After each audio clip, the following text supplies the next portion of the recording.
எல்லோருக்கும் வணக்கம். நாம இதுல என்ன பார்க்க போறோம் அப்படின்னா, ஜூலை 4க்கான கரண்ட் அஃபேர்ஸ் தான் பார்க்க போறோம். ஃபர்ஸ்ட் கொஸ்டின், இந்தியாவின் உலகின் மிகப்பெரிய அருங்காட்சியகம் எங்கு அமைய உள்ளது அப்படின்னு பார்த்தோம்னா, டெல்லியில தான் அமைய உள்ள இருக்கு. ஸோ இதுவரைக்கும் உலகிலேயே மிகப்பெரிய அருங்காட்சியகம் எங்க இருந்தது அப்படின்னா, பிரான்ஸ் நாட்டின்ல லூவ்ரே அப்படின்றதா மிகப்பெரிய அருங்காட்சியகமா இது வரைக்கும் இருந்திருக்கு. ஸோ டெல்லியில இப்ப எங்க இந்த பெரிய அருங்காட்சியகம் கட்ட போறாங்க அப்படின்னா, ரைசினா ஹில் அப்படின்ற ஒரு இடத்துல கட்ட போறாங்க. ஸோ செகண்ட் கொஸ்டின், தேசிய பாதுகாப்பு துணை ஆலோசகராக நியமிக்கப்பட்டுள்ளார் யார் அப்படின்னு பார்த்தோம் அப்படின்னா பாலச்சந்திரன். மூன்றாவது கொஸ்டின், 2024 ஆண்டிற்கான ஜூன் மாதத்தின் ஜிஎஸ்டி வருவாய் எவ்வளவு அப்படின்னு பார்த்தோம்னா 1,74,000 கோடி. 1,74,000 கோடி. நெக்ஸ்ட் இந்த ஜிஎஸ்டி அப்படின்றது பார்த்தோம்னா அதோட அப்ரிவேஷன் பார்த்தோம்னா goods and service tax. So இது எப்போ கொண்டு வந்திருப்பாங்க அப்படின்னா 1/7/2017 கொண்டு வந்திருப்பாங்க. இது ஒரு என்னது மறைமுக வரி. ஸோ இதோட வரி விகிதங்கள் பார்த்தோம் அப்படின்னா 0%, 5%, 12%, 18, 28%. ஸோ நாலாவது கொஸ்டின், 15வது சர்வதேச பொம்மைகள் கண்காட்சி எங்கு நடைபெற்றுள்ளது அப்படின்னு பார்த்தோம்னா டெல்லியில தான் நடைபெற்றிருக்கு. எங்க? டெல்லியில தான் நடைபெற்றிருக்கு. ஸோ இது தெற்கு ஆசியாவிலேயே என்னது ஒரு மிகப்பெரிய கண்காட்சி தான் இந்த பொம்மைகள் கண்காட்சி. புதுடெல்லியில எங்க நடைபெற்றிருக்கு அப்படின்னு பார்த்தோம்னா பிரகதி மைதானத்துல நடைபெற்றிருக்கு. அஞ்சாவது கொஸ்டின், எட் ஃபைண்ட்ஸ் ஏ ஹோம் என்ற நூலினை எழுதியவர் யார் அப்படின்னு பார்த்தோம்னா ஆலியா பட் அவர்கள் எழுதியிருக்காங்க. ஸோ இந்த நூல் யாருக்கானது அப்படின்னு பார்த்தோம் அப்படின்னா இது குழந்தைகளுக்காக எழுதப்பட்ட ஒரு நூல். ஸோ மற்ற 3 பேர் என்ன நூல் எழுதியிருக்காங்க அப்படின்னு பார்த்தோம்னா சசி தரூர் அப்படின்றவங்க அம்பேத்கர் ஒரு வாழ்க்கை, ஒரு முக்கியமான கொஸ்டின். லாஸ்டா நடந்த குரூப் 4லயோ இல்லை இப்போ ரீசெண்டா நடந்த ட்ராட் எக்ஸாம்லயோ இந்த கொஸ்டின் கேட்டிருந்தாங்க. அருந்ததி ராய் த கார்ட் ஆஃப் ஸ்மால் திங்ஸ் 1997 எழுதியிருப்பாங்க. 1997 எழுதியிருப்பாங்க. சிவன் கே சிவன் இந்தியாவோட 9வது தலைவராக இருந்திருப்பாங்க இஸ்ரோவோட.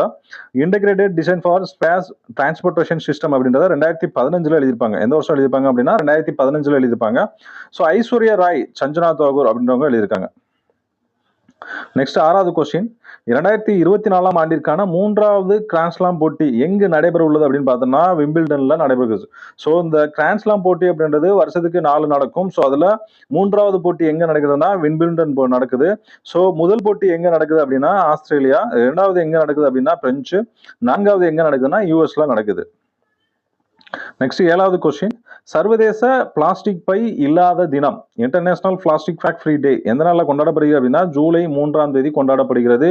ஸோ தமிழ்நாடு அரசு 2019 ஜனவரி 1 14 வகையான பொருட்கள் என்னது யூஸ் பண்ணக்கூடாது, பிளாஸ்டிக் பொருட்களை ஒரு முறை பயன்படுத்தக்கூடிய இந்த பிளாஸ்டிக் பொருட்கள்லாம் பயன்படுத்தக்கூடாது அப்படின்ற மாதிரி தடை விதிச்சிருப்பாங்க. ஸோ செப்டம்பர் 3, 2021 அன்னைக்கு பார்த்தோம் அப்படின்னா பிளாஸ்டிக்கை தூக்கி எறிவதற்கு எதிரான மக்கள் பிரச்சாரத்தின் கீழ் என்னது மேலும் நடவடிக்கை என்ன செஞ்சிருப்பாங்கன்னா வலுப்படுத்தியிருப்பாங்க. ஸோ பிளாஸ்டிக் பொருள்லாம் அதிகமாக யூஸ் பண்ணக்கூடாது அப்படின்ற மாதிரி. ஸோ 8வது கொஸ்டின் பார்த்தோம் அப்படின்னா கீழடியில் அகழாய்வு தளம் எங்கு அமைந்துள்ளது அப்படின்னா சிவகங்கை மாவட்டம். கீழடி அகழாய்வு தளம் எங்க இருக்கு அப்படின்னா சிவகங்கை மாவட்டத்துல தான் இருக்கு. ஸோ மதுரைன்னு போட்டுறாதீங்க. ஸோ இந்த இது ஏன் பார்க்குறோம் அப்படின்னா சிவகங்கையில் உள்ள கீழடி நடைபெற்ற அகழாய்வில் மீன் உருவம் பொறிக்கப்பட்ட சிவப்பு வண்ண பானை ஓடுகள் ரீசெண்டா கண்டுபிடிச்சிருக்காங்க. ஸோ அதோட நீள அகலம் பார்த்தோம்னா நீளத்தை பொறுத்த வரைக்கும் 4.5 சென்டிமீட்டர், அகலம் வந்துட்டு 4.3 சென்டிமீட்டர். அதுபோக கீழடியெல்லாம் நடைபெற்ற 10வது இந்த கட்ட அகழாய்வுல பச்சை வண்ண செப்பு பொருட்களும் நிறைய கண்டுபிடிச்சிருக்காங்க. ஸோ இது ரிலேட்டடா வேற நியூஸ் என்ன வந்திருக்கு அப்படின்னு பார்த்தோம்னா விருதுநகர் வெம்பக்கோட்டையில் நடைபெற்ற 3வது கட்ட அகழாய்வில் சங்கு வளையல்கள், சுடுமண் கருப்பு நிற பதக்கம், மாவுக்கள், தொங்கனி உள்ளிட்ட பல பொருட்கள் கண்டுபிடிச்சிருக்காங்க.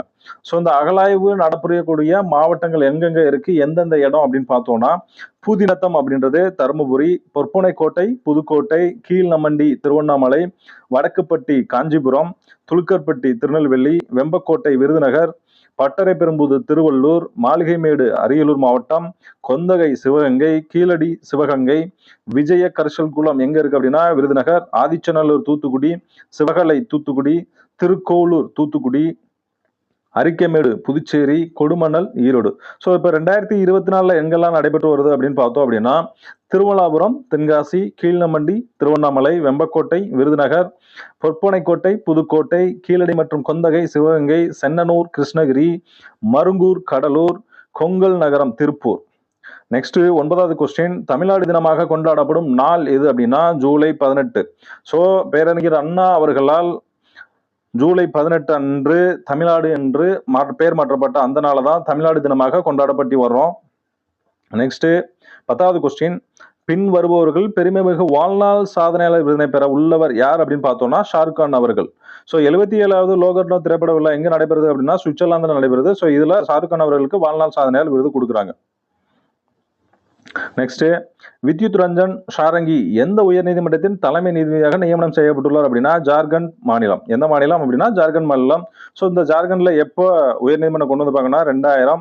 ஸோ ஆந்திரா பொறுத்த வரைக்கும் 1956, மேகாலயா 2013, ஹரியானா 1975. ஸோ இது ரிலேட்டடாக வேறு என்ன பார்த்தோம்னா கொலிஜியம் அப்படின்றது 1993 கொண்டு வந்திருப்பாங்க. ஸோ இந்தியாவிலேயே முதல்ல first paperless court in India அப்படின்னு பார்த்தோம் அப்படின்னா கேரளா ஹைகோர்ட் தான். நெக்ஸ்ட், தேசிய மருத்துவ ஆணையத்தின் NMC புதிய தலைவராக நியமனம் செய்துள்ளார்னா BN கங்காதர் அவர்கள். BN கங்காதர் அவர்கள் நியமனம் செய்யப்பட்டிருக்காங்க. ஸோ இந்த NMC அப்படின்றது என்னன்னு பார்த்தோம்னா national medical commission. National medical commission இது எப்போ தொடங்கியிருப்பாங்க அப்படின்னா 25/9/2020 தொடங்கியிருப்பாங்க. இதோட தலைமையகம் எங்க இருக்கு அப்படின்னா புதுடில்லியில இருக்கு. ஸோ நெக்ஸ்ட், ஜார்க்கண்ட் மாநிலத்தில் புதிய முதல்வராக பதவியேற்க உள்ளவர் யாருன்னா ஹேமந்த் சோரன் அப்படிங்கலாம் பதவியேற்க இருக்காங்க. ஸோ இவங்கெல்லாம் யாருன்னா நிதிஷ்குமார் அவர்கள் பீகார், பைரன் சிங் அப்படின்றது மணிப்பூர், மாணிக் ஷகா எங்கன்னா திரிபுரா மாநிலத்தின் முதல்வர்கள். ஜார்க்கண்டோட ஆளுநரா யார் இருக்காங்க அப்படின்னா CB ராதாகிருஷ்ணன் அவர்கள் இருக்காங்க. ஸோ இந்த ஜார்க்கண்ட் மாநிலம் எந்த வருஷம் உருவாக்கப்பட்டது அப்படின்னா பீகார் மாநிலத்திலிருந்து 2000 பிரிக்கப்பட்டு புதிய ஜார்க்கண்ட் மாநிலம் உருவாக்கப்பட்டது. நெக்ஸ்ட், 14வது கொஸ்டின், சாங்காய் ஒத்துழைப்பு அமைப்பின் 24வது உச்சி மாநாடு எங்கு நடைபெறுகிறது அப்படின்னு பார்த்தோம்னா கஜகஸ்தான்ல நடைபெறுது. எங்க நடைபெறுகிறது? கஜகஸ்தான்ல நடைபெறுகிறது. ஸோ இந்த சாங்காய் அமைப்பு அப்படின்றது 2001 உருவாக்கியிருப்பாங்க. இதோட தலைமையகம் எங்க இருக்கு அப்படின்னா சீனா பெய்ஜிங்ல இருக்கு. ஸோ இதுல உள்ள உறுப்பு நாடுகள் அப்படின்னு பார்த்தோம் அப்படின்னா China, India, Russia, Iran, Pakistan, Kyrgyzstan, Tajikistan, Kazakhstan, Uzbekistan போன்ற நாடுகள்லாம் இருக்காங்க. ஸோ இதுக்கு முன்னாடி 23வது உச்சி மாநாடு எங்க நடைபெற்றிருக்கும் அப்படின்னா இந்தியாவில் நடைபெற்றிருக்கும். ஸோ இந்த மாநாடுகள் எல்லாமே ரொம்ப முக்கியமானது. எந்தெந்த மாநாடுகள் எங்கெங்க நடைபெற்றிருக்கு அப்படின்றத நோட் பண்ணி வச்சுக்கோங்க. கண்டிப்பா அதுல இருந்து ஒரு கொஸ்டின் வரும். பிரிக்ஸ் முக்கியமா நீங்க தெரிஞ்சு வச்சுக்க வேண்டியது பிரிக்ஸ், ASEAN, அது போக G7, G20, குவாடு. ஸோ இந்த மாதிரி மாநாடுகள் எல்லாமே நீங்கள் வந்து அது கண்டிப்பாக தெரிஞ்சு வச்சுருக்கணும். இது எந்த வருஷம் ஃபார்ம் பண்ணாங்க, அதுக்கப்புறம் ஷார்க்கு. ஸோ இது எல்லாமே ரொம்ப முக்கியமானது. இதெல்லாமே நீங்கள் கண்டிப்பாக தெரிஞ்சு வச்சுருக்க வேண்டிய முக்கியமான அமைப்புகள். இதோட நாட்களும் தெரிஞ்சு வச்சுக்கோங்க. ஸோ அடுத்த கரண்ட் அஃபேர்ஸில் சந்திப்போம். தேங்க்யூ.